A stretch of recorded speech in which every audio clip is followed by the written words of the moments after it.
안녕하십니까, 이미정 권사입니다. 우리가 지난주부터 여호수아서를 들어가기 시작했는데요.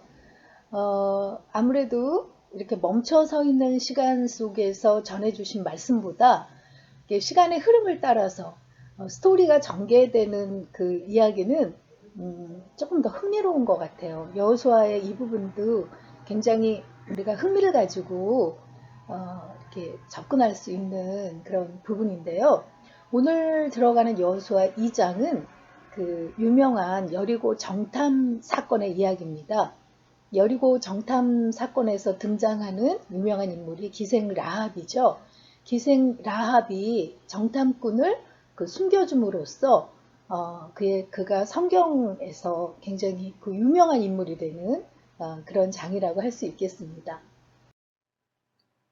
이제 가나안 땅으로 들어가기 위해서 요단강을 건너서 이제 가나안을 정복을 시작하기 위해서 여호수아가 제일 먼저 한 일은 여리고에 정탐꾼을 보낸 사건이에요. 여기 지금 입체적으로 보인 지도에서도 볼 수 있듯이 이렇게 요단강이 이렇게 흐르고 있는데 요단강 지금 동편 이 시딤이라는 곳에 이스라엘 백성들이 거하고 있거든요. 이곳은 그 바알볼 사건 때문에 하나님께 심판을 받고 많은 사람이 죽었던 그런 기억하기 싫은 사건이 있었던 곳이기도 하지만 모세가 여호수아를 후계자로 공식적으로 선포한 곳이기도 하고 모세가 또 세 편의 고별 설교를 이스라엘 출애굽 2, 3세대들에게 베푼 곳이기도 해서 이스라엘 백성들에게 아픔의 장소이면서도 역사적으로 참 중요한 장소이기도 해요. 지금 이곳에서 이 여리고 요단강 건너편의 제일 첫 번째 성읍인 여리고로 정탐꾼을 보낸 거예요.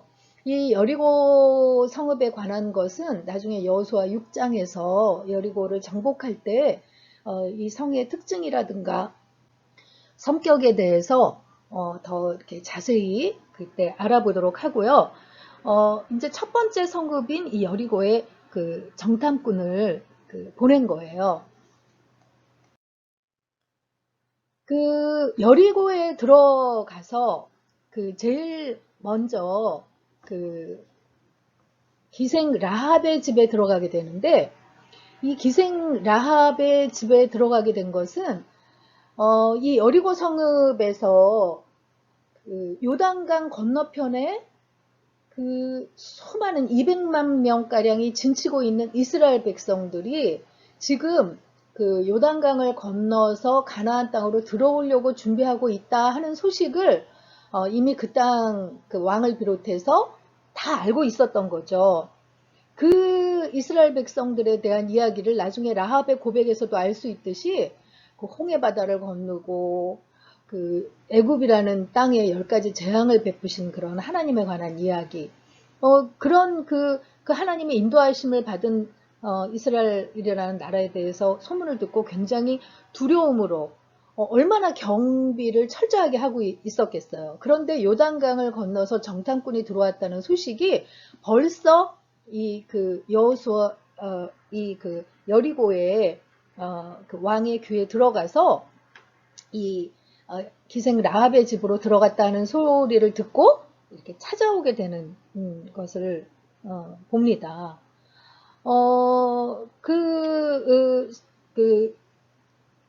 정탐꾼을 잡으러 온 사람들이 라합의 집에 들어오자 라합이 이렇게 이야기를 하죠. 그 사람들이 저에게 오기는 했지만 그들이 어디서 왔는지 저는 모르고 그리고 그들이 날이 어두워서 성문을 닫을 때쯤 돼서 떠났는데 어디로 갔는지 저는 알지 못한다고, 빨리 사람을 풀어서 그들을 뒤쫓게 하시면 따라잡을 수도 있을 거라고, 오기는 왔는데 성문을 통해서 나갔다고 말하자면 이렇게 거짓으로 보고를 한 거죠. 그 전에 이미 라합은 이 정탐꾼 2명을 옥상 지붕으로 데려가서 유대인의 집은 이렇게 지붕이 평평하게 돼 있다고 했잖아요. 그래서 3대를 이렇게 말리려고 널어놓은 속에 숨겨놓은 뒤였어요. 그러니까 이 라합의 말을 듣고 잡으러 온 사람들이 얼른 이제 성문 바깥으로 이제 이렇게 나온 거죠.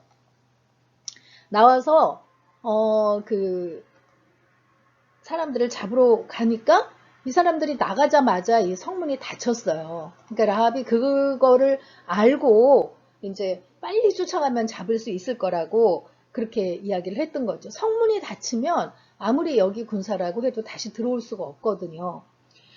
그래서 이렇게 정탐꾼을 잡으러 온 사람들을 따돌리고 나서 라합이 그들과 대화를 나누게 되는데, 정탐꾼이라 하면 이 성읍을 이렇게 쳐들어올 사람, 그들을 망하게 할 사람인데, 그들을 숨겨준다는 이유가 있을 거 아니에요. 그 이유에 대해서 이제 라합이 이야기하기 시작하는 거예요.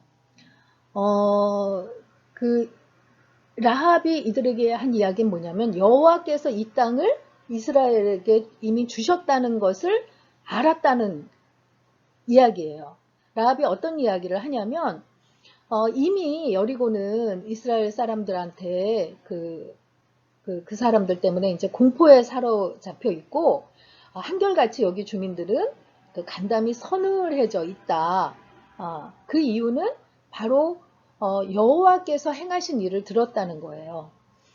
당신들이 애굽 땅에서 나올 때 홍해를 가르고 이스라엘 백성들을 건너게 하신 일을 들었고, 그리고 이 요단 동편에 와서도 아모리 왕 시온과 바산 왕 옥을 정복한 그 이야기도 이미 들었다는 거예요. 그래서 그 말을 듣고 우리가 간담이 서늘했고 당신들 때문에 정신을 잃고 말았다고 이렇게 이야기를 하면서 라합이 굉장히 유명한 신앙 고백을 하죠.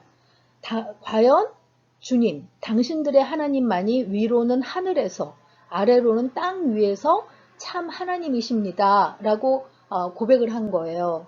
옛날 성경에는 상천하지에 오직 유일한 하나님이시다. 이렇게 기록이 되어 있는데 이것은 신명기에서 모세가 했던 그 고백과 똑같은 고백이에요. 하늘과 땅 사이에 오직 유일하신 하나님이시다. 라고 라합이 신앙 고백을 한 거죠. 그러면서 정탐꾼들에게 정중하게 자기 가족들의 생명을 구해달라고 부탁을 해요. 나중에 여리고성을 정복할 때 내가 당신들한테 은혜를 베풀었으니까 내 아버지의 집에 은혜를 베푸시겠다고 주 앞에서 맹세하고 그것을 지키겠다는 확실한 증표를 달라고 이렇게 요청을 하죠. 혼자만 살겠다고 하지 않고 그때 당시에 가족이라는 것은 자기 지금 아버지의 집안을 구해달라는 거잖아요. 굉장히 많은 이 대가족을 구해달라고 이제 요청을 하는 거죠. 그러니까 이 정탐꾼들이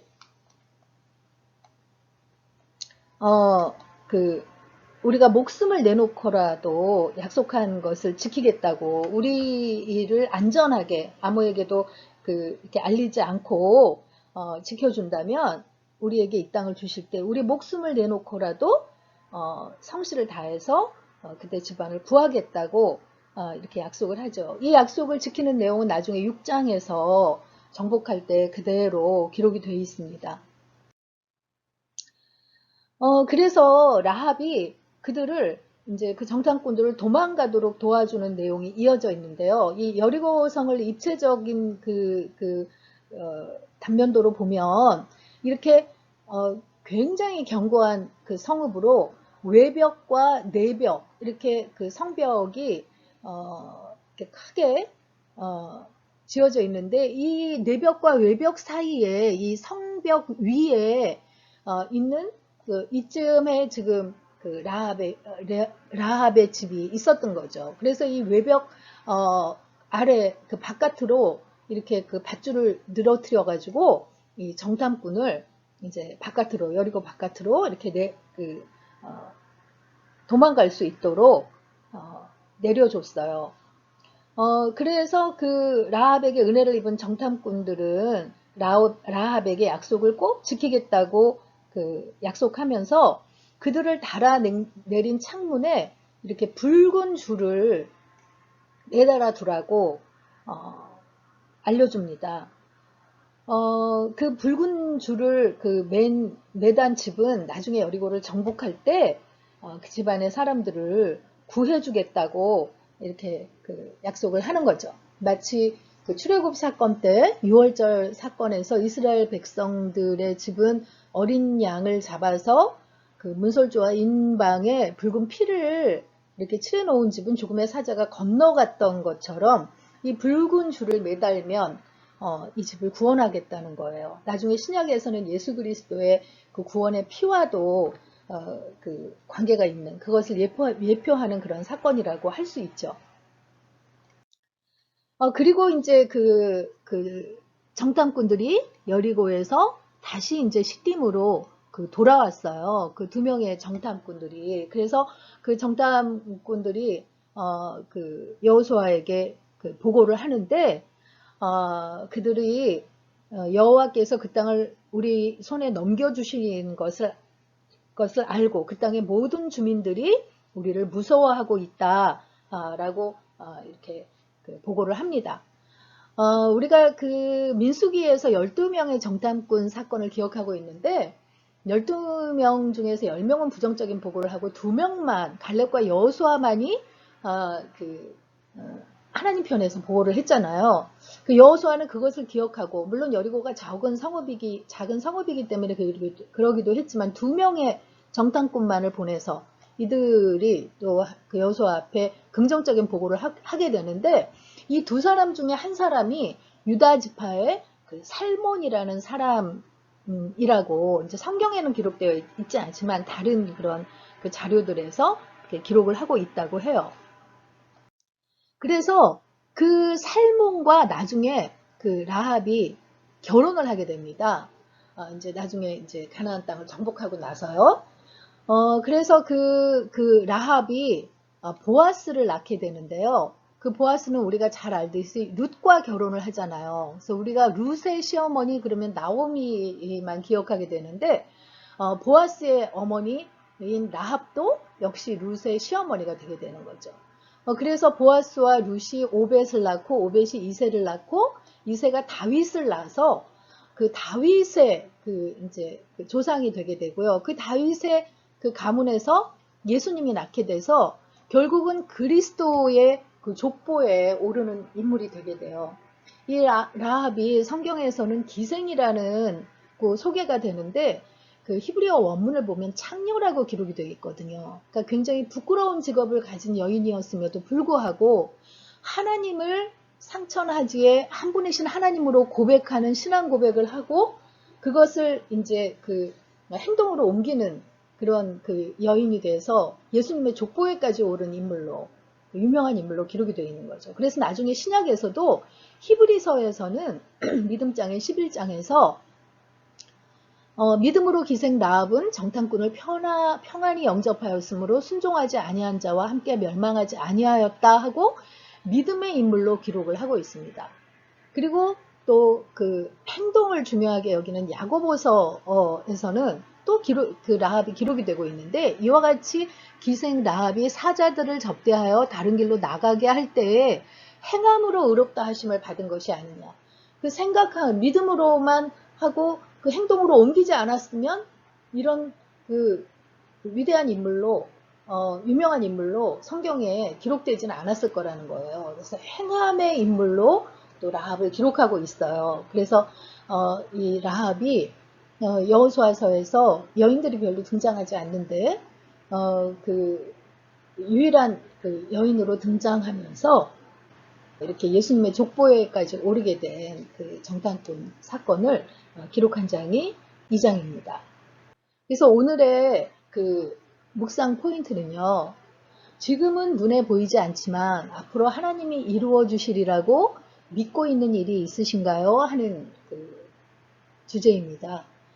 라합도 당시에 그 확실하지 않지만 하나님께서 이렇게 하실 것이다 라는 것을 믿고 또 행함으로 옮김으로 그 자기 집안을 구원했을 뿐만이 아니라 믿음의 계보에 오르는 그런 주인공이 됐잖아요.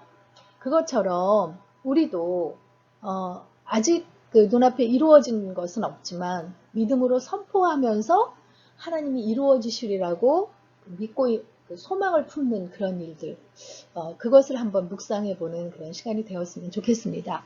여호수아 2장 읽도록 하겠습니다. 2장. 눈의 아들 여호수아가 시딤에서 두 사람을 정탐꾼으로 보내며 이르되 가서 그 땅과 여리고를 엿보라 하며 그들이 가서 라합이라 하는 기생의 집에 들어가 거기서 유숙하더니 어떤 사람이 여리고 왕에게 말하여 이르되 보소서 이 밤에 이스라엘 자손 중에 몇 사람이 이 땅을 정탐하러 이리로 들어왔나이다. 여리고 왕이 라합에게 사람을 보내어 이르되 내게로 와서 내 집에 들어간 그 사람들을 끌어내라. 그들은 이 온 땅을 정탐하러 왔느니라. 그 여인이 그 두 사람을 이미 숨긴지라. 이르되 과연 그 사람들이 내게 왔었으나 그들이 어디서 왔는지 나는 알지 못하였고 그 사람들이 어두워 성문을 닫을 때쯤 되어 나갔으니 어디로 갔는지 내가 알지 못하나 급히 따라가라. 그리하면 그들을 따라 잡으리라 하였으나 그가 이미 그들을 이끌고 지붕에 올라가서 그 지붕에 버려놓은 삼대에 숨겼더라. 그 사람들은 요단 나루터까지 그들을 쫓아갔고 그들을 뒤쫓은 자들이 나가자 곧 성문을 닫았더라. 또 그들이 눕기 전에 라합이 지붕에 올라가서 그들에게 이르러 말하되 여호와께서 이 땅을 너희에게 주신 줄을 내가 아노라. 우리가 너희를 심히 두려워하고 이 땅 주민들이 다 너희 앞에서 간담이 녹나니 이는 너희가 애굽에서 나올 때에 여호와께서 너희 앞에서 홍해 물을 마르게 하신 일과 너희가 요단 저쪽에 있는 아모리 사람의 두 왕 시온과 옥에게 행한 일 곧 그들을 전멸시킨 일 우리가 들었음이니라. 우리가 듣자 곧 마음이 녹았고 너희로 말미암아 사람이 정신을 잃었나니 너희의 하나님 여호와는 위로는 하늘에서도 아래로는 땅에서도 하나님이시니라. 그러므로 이제 청하노니 내가 너희를 선대하였은즉 너희도 내 아버지 집을 선대하도록 여호와의 이름으로 내게 맹세하고 내게 증표를 내라. 그리고 나의 부모와 나의 남녀 형제와 그들에게 속한 모든 사람을 살려주어 우리 목숨을 죽음에서 건져내라.